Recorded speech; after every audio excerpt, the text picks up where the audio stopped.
এবার যে খবরে নজর রাখবো 2025-এর শিক্ষক নিয়োগ প্রক্রিয়ার ওয়েমার প্রকাশের নির্দেশ 10ই ডিসেম্বরের মধ্যে তা প্রকাশের নির্দেশ দিয়েছেন বিচারপতি অমৃতা সিনহা। 2025-এর শিক্ষক নিয়োগের যে প্রক্রিয়া ওয়েমার প্রকাশের নির্দেশ 10ই ডিসেম্বরের মধ্যে ওয়েমার প্রকাশের নির্দেশ দিয়েছেন কলকাতা হাইকোর্টের বিচারপতি অমৃতা সিনহা। প্রতিনিধি অভিরূপা হাজরা রয়েছেন আমাদের সঙ্গে। অভিরূপা, আদালতের কি পর্যবেক্ষণ, কি নির্দেশ দিয়েছেন বিচারপতি সিনহা?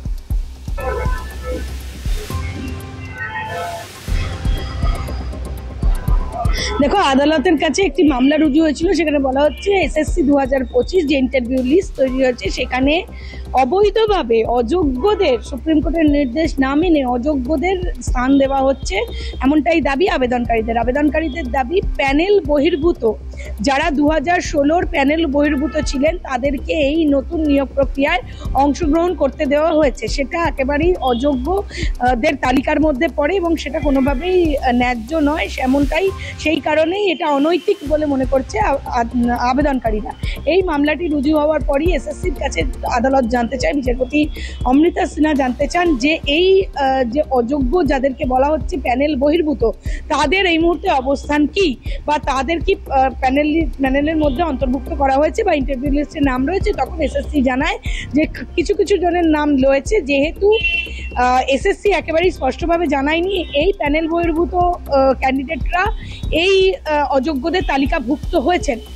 তারপরেই আবেদনকারী আইনজীবী তিনি সুপ্রিম কোর্টের লিস্ট দেখান এবং সুপ্রিম কোর্টের লিস্টে এটা স্পষ্ট হয় যে তারা অযোগ্য। আর সেই কারণেই এবার বলা হয়েছে যে প্যানেল বহির্ভূত 2016-র যে নামের লিস্ট সেটা অবিলম্বে আগামী 10 তারিখের মধ্যে কলকাতা হাইকোর্টে জমা দিতে হবে। অন্যদিকে সমস্ত 2025-এর সমস্ত ওয়েমার শিট প্রকাশ্যে আনতে হবে এবং পাবলিক ডোমেনে সেই ওয়েমার শিট দিতে হবে, এমনটাই নির্দেশ বিচারপতি অমৃতা সিনহার। এবং আজ কড়া জবাব নির্দেশিকা দিয়েছেন বিচারপতি অমৃতা সিনহা। বিচারপতি বলেছেন অবিলম্বে এসএসসিকে পাবলিক ডোমেনে এই যে লিস্ট, যে ওয়েমার শিটের যে লিস্ট সেটা প্রকাশ করতে হবে এবং যারা অযোগ্য বলে চিহ্নিত হচ্ছে না, তার প্যানেল বহির্ভূত যে নামগুলো রয়েছে ছিল 2016 সালে, সেই তালিকা অবিলম্বে কলকাতা হাইকোর্টে জমা দিতে হবে। এরপরই পরবর্তী সিদ্ধান্ত নেবে আদালত। তবে এই ইন্টারিম অর্ডারটা, অর্থাৎ আজকের যে নির্দেশিকা সেটা অন্তর্বর্তী নির্দেশিকা।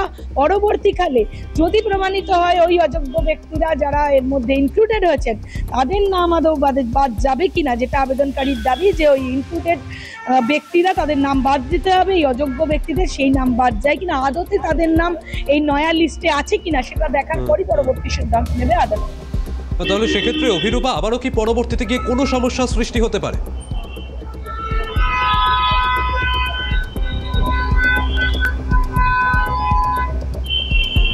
আরেকবার যদি প্রশ্নটা করো। পরবর্তীতে কি আবার নতুন করে কোনো সমস্যা সৃষ্টি হতে পারে অভিরূপা?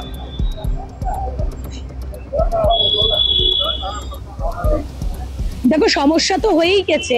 যদি প্যানেল বহির্ভূত যাদের নামের লিস্ট, যারা 2016 সালে, যেটা আবেদনকারী দাবি করছেন 2016 সালের প্যানেল বহির্ভূত নামের যারা ছিলেন তারাই এই নিয়োগ প্রক্রিয়ায় অংশগ্রহণ করছেন এবং সেটা যদি কোনোভাবে ফলপ্রসূ হয় বা এই অভিযোগ যদি সত্য প্রমাণিত হয় তথ্য প্রমাণ দিয়ে, তাহলে তো তাদের নাম বাদ যাবে, ফের তাদের ইন্টারভিউ লিস্ট থেকে তাদের নাম বাদ যাবে। ইতিমধ্যেই কলকাতা হাইকোর্ট বিচারপতি অমৃতা সিনহা অলরেডি দুজন বিশেষভাবে সক্ষম ব্যক্তি যাদের নাম ঢোকানো হয়েছিল ইনক্লুডেড এই ইন্টারভিউ লিস্টে, তাদের নাম বাদ দিতে নির্দেশ দিয়েছেন বিচারপতি। এবং তারপরে এই যারা অযোগ্য ব্যক্তি বলে দাবি করা হচ্ছে আবেদনকারীর পক্ষ থেকে তাদের নাম বাদ যেতে পারে। তবে আপাতত এই অযোগ্যদের তালিকা প্রকাশের নির্দেশিকা দেওয়া হয়েছে, তালিকা প্রকাশ অবশ্যই হয়েছে, সেটা আদালতের জমা দেওয়ার নির্দেশিকা দেওয়া হয়েছে এবং এই ওয়েমার শিট পাবলিক ডোমেনে প্রকাশের নির্দেশিকা দেওয়া হয়েছে। এবার দেখার বিষয় যে আদালতের নির্দেশ মেনে কত তাড়াতাড়ি এসএসসি সেটা করে এবং পরবর্তীকালে আদালত কোন দিকে দিক নির্দেশ করে। পরবর্তীতে নজর রাখো অভিরূপা। তবে আপাতত ধন্যবাদ জানাচ্ছি তোমাকে।